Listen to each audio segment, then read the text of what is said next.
BJP वाले ऐसा कैसे बोल सकते हैं? अगर आर्थिक संकट देश में पहली बार नहीं आया, कांग्रेस के समय भी आया, तो तब कांग्रेस ने क्या किया? कांग्रेस की सरकार ने, यूपीए सरकार ने, कोई भी 5 स्टार होटल्स में सरकारी मीटिंग्स नहीं होनी चाहिए, खर्चा बचाओ। बेफजूल के फॉरेन ट्रिप्स कोई भी सरकारी नहीं होने चाहिए, खर्चा बचाओ। लोगों के टैक्स के पैसे से जो एडवर्टाइजमेंट भारत सरकार करती है वो बिल्कुल बंद कर दो, या 99% उसका बजट कम कर दो, इससे खर्चा बचाओ।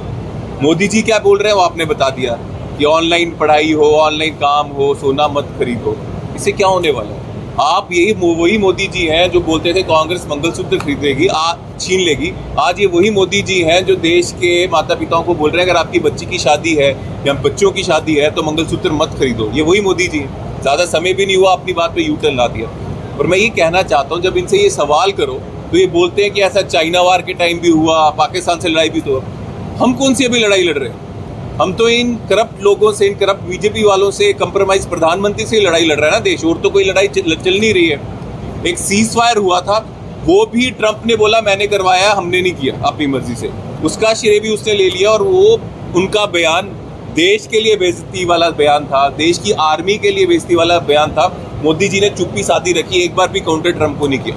तो आप इस बात की दलील दे रहे हो कि वैसा हुआ। जब वैसा हुआ भी तो तब देश में संकट था, वार थी, और उसमें देने वाले सबसे पहले, जब चाइना के साथ हुआ तो अपनी प्रॉपर्टी नेहरू जी ने दी, जब पाकिस्तान के साथ हुआ तो सबसे पहले अपने जेवर इंदिरा जी ने दिए।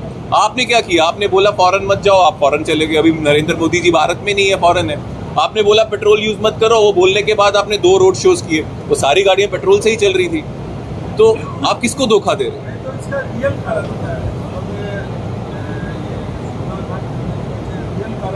रियल कारण है कि आज इतना आर्थिक संकट हमारे पास आ रहा है, हमारे पास हो रहा है, हमारी फॉरेन पॉलिसी फेल है। आज पाकिस्तान जैसा मिलिटेंट देश जो टेररिज्म को सपोर्ट करता है, वो मीडियोकर बना हुआ है इजराइल और अमेरिका का पीस टॉक्स करवाने के लिए, और हम बिल्कुल पीछे हैं। पाकिस्तान का पेट्रोल ईरान से आ रहा है, हिंदुस्तान का नहीं आ रहा।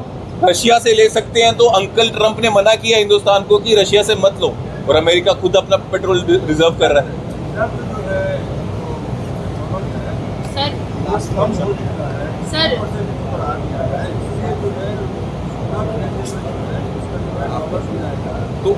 तो वो हम जब बोल रहे थे कि फॉरेन पॉलिसीज ऐसी हैं, रुपए की वैल्यू लगातार गिरते जा रही है, तब मोदी जी को ध्यान देना चाहिए ना। आज तो रुपया इतनी नीचे आज तो नहीं गिरा है, गिरते गिरते गिरा है, लेकिन सारी पॉलिसीज उस तरह से बन रही है कि अडानी को फायदा हो।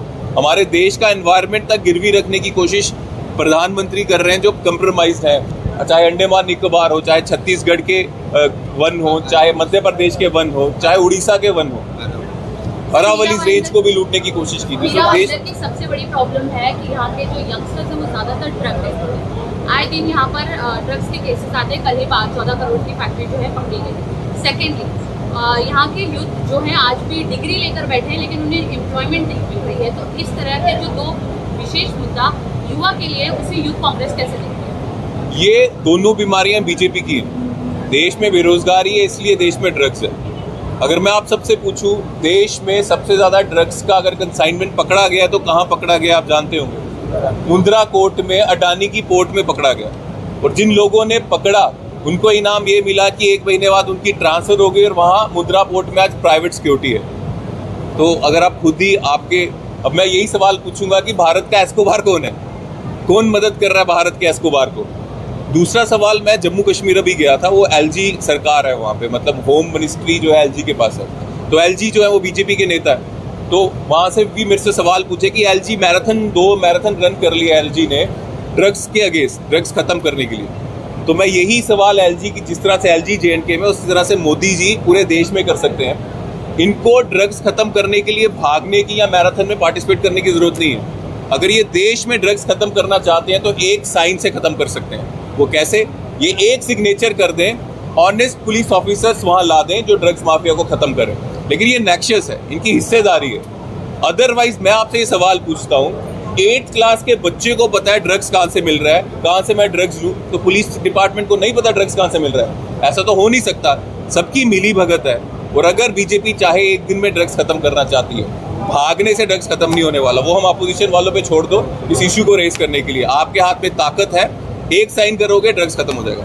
उसके ऊपर जो पॉलिटिशियन बैठा है सरकार में वो भी पैसे ले रहा है, पैसे दे रहा है। जिस तरह से ये पैसे चुके, सिस्टम नीचे से ऊपर तक करप्ट है, इसलिए वो लोगों को ना करता है। लेकिन जब ऐसे इंसिडेंट होंगे तो मैं अपील करता हूँ अपने यूथ कांग्रेस के साथियों को कि उनकी आवाज़ बने, उनके इश्यूज़ को उठाएं।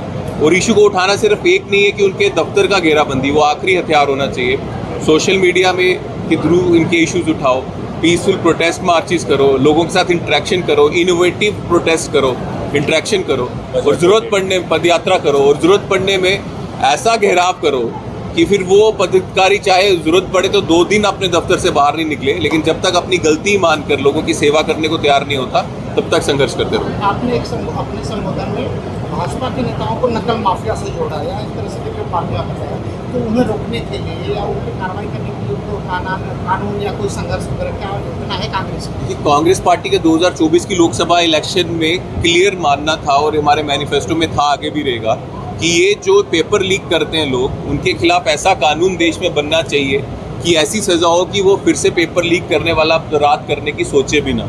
पर बीजेपी ने ऐसा कुछ नहीं किया, क्योंकि बीजेपी खुद मिली है। क्योंकि अगर हम जानते हैं कि पेपर लीक हो रहा है तो हम उसके ऊपर कानून इसलिए नहीं बना रहे क्योंकि उस अपराध से जो पैसा आ रहा है उस पर भागीदारी बीजेपी की भी है।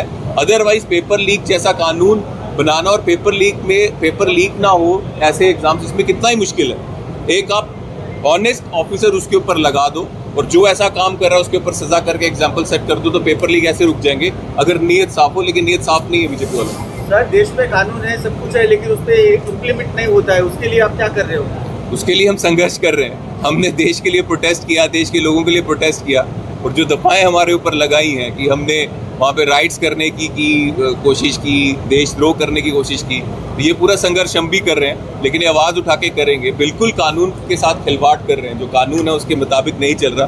तभी तो राहुल गांधी जी कहते हैं कि हमें अपने संविधान को बचाना है। संविधान खत्म हो रहा है, वैसे थोड़ी ना संविधान की किताबें फाड़ रहे हैं। संविधान इसलिए खत्म हो रहा है, जो कानून हमें हक देता है वो हक बीजेपी हमसे छीन रही है, इसलिए हमने संघर्ष करना और वही हम कर रहे हैं। जन आंदोलन भी होगा, और ये गूंगी बहरी सरकार है, इनको बहुत घमंड है अपने आप पे। ऐसा नहीं, उनको पता है उनकी जमीन खिसक रही है। बीजेपी हर एक दिन कमजोर होती जा रही है, ये नरेंद्र मोदी जी, अमित शाह जी जानते हैं। अगर उनको पता होता ऐसा नहीं हो रहा है तो वो इलेक्शन कमीशन का इस्तेमाल नहीं करते, ईडी सीबीआई का इस्तेमाल नहीं करते। सब को मालूम है, मोदी जी अमित शाह को भी मालूम है, बीजेपी खत्म होती जा रही है हर एक दिन। इसीलिए बैसाखियों का सहारा लेने की जरूरत है। लेकिन जितनी मर्जी बैसाखियों का सहारा लें, 2029 में ऐसी बदलाव की लहर आएगी, ये सब बैसाखियाँ टूट के गिर जाएंगी। और ये लॉ लाना हमको ही है। ये जो लेबर्स लॉ लाया, जो हॉकर्स के लिए लॉ लाया, अजय माखन जी कांग्रेस पार्टी के एमपी थे, मंत्री थे, उन वो लाए। और आगे भी जो कानून होगा जो इन लोगों का, गरीब लोगों का, लेबरर्स के लिए, वो कांग्रेस ही लाने वाली है और बहुत जल्दी आने वाली है। सभी साथियों का बहुत बहुत धन्यवाद। आवाज़ महाराष्ट्र एक मुहिम है जो यूथ कांग्रेस महाराष्ट्र में शुरू करने जा रहा है। ऐसा मुहिम एक दिल्ली में यूथ कांग्रेस ने शुरू कर दिया है, और इस मुहिम में हम अर्बन पॉलिटिक्स की बात कर रहे हैं। खासकर शहरों में जो लोग रहते हैं उनके बीच किस तरह से जाया जाए, शहरों में जो लोग रहते हैं उनकी जो समस्याएं हैं वो किस तरह से उठाई जाएं, ये मुहिम उससे रिलेटेड है। इसमें यूथ कांग्रेस के साथी वार्ड वाइज, मोहल्ले वाइज जाएंगे, वहाँ लोगों से इंटरेक्शन करेंगे और जो उनकी इश्यूज हैं उस पर वार्तालाप करेंगे। जिस तरह से पानी की समस्या आती है, जिस तरह से मानसून में सड़कें पानी से भर जाती हैं, गर्मी में पीने का पानी नहीं मिलता, डेंगू बीमारी का खतरा रहता है, ट्रैफिक जाम एक बहुत बड़ी समस्या है, यहाँ पे पोल्यूशन एक समस्या है। तो इसके ऊपर हम क्या कर रहे हैं, इससे चर्चा वहाँ के लोगों से मोहल्ले वाइज जाकर, वार्ड वाइज जाकर करने की ज़रूरत है, और वैसा हम करेंगे। उसके बाद हम प्रोटेस्ट करेंगे, अलग अलग तरीक़ों से इनोवेटिव प्रोटेस्ट करेंगे, धरने करेंगे, इंटरेक्शन करेंगे और अपील करेंगे वहाँ के जो सरकार के कॉरपोरेटर्स हैं या एमएलएज हैं कि ये जो लोगों की प्रॉब्लम्स है इसको जल्द से जल्द सॉल्व किया जाए।